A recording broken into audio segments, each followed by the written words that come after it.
In today's video, I'm going to teach you how to unjoin shared folders in my Dropbox. If you no longer want a shared folder to appear in your Dropbox account, the good news is that you can leave it at any time using the Dropbox website. This is one of the easiest ways to remove shared folders from your view while keeping your account organized. To get started, open Dropbox in your web browser. Once the site loads, sign into your account if you are not already logged in. Make sure you are using the correct account, especially if you have more than one Dropbox profile or if you switch between personal and work accounts. That will help you avoid making changes in the wrong place.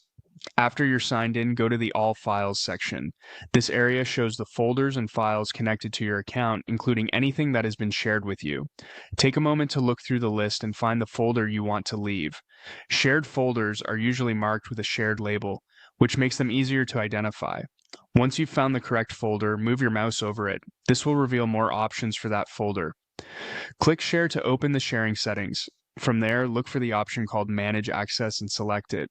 This is where Dropbox lets you control who has access to the folder and what your own connection to that folder looks like.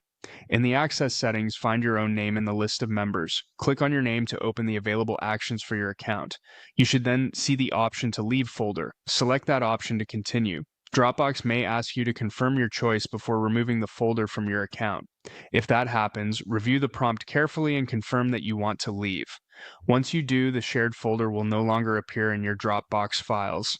One important thing to keep in mind is that leaving a shared folder removes it only from your account. It does not delete the folder for other people, and it does not remove access for anyone else. It simply disconnects that folder from your Dropbox. If you ever need access again later, the folder owner or another member with permission may need to share it with you again. So before leaving, make sure you no longer need the files inside. And that's how to unjoin a shared folder in my Dropbox using the Dropbox website.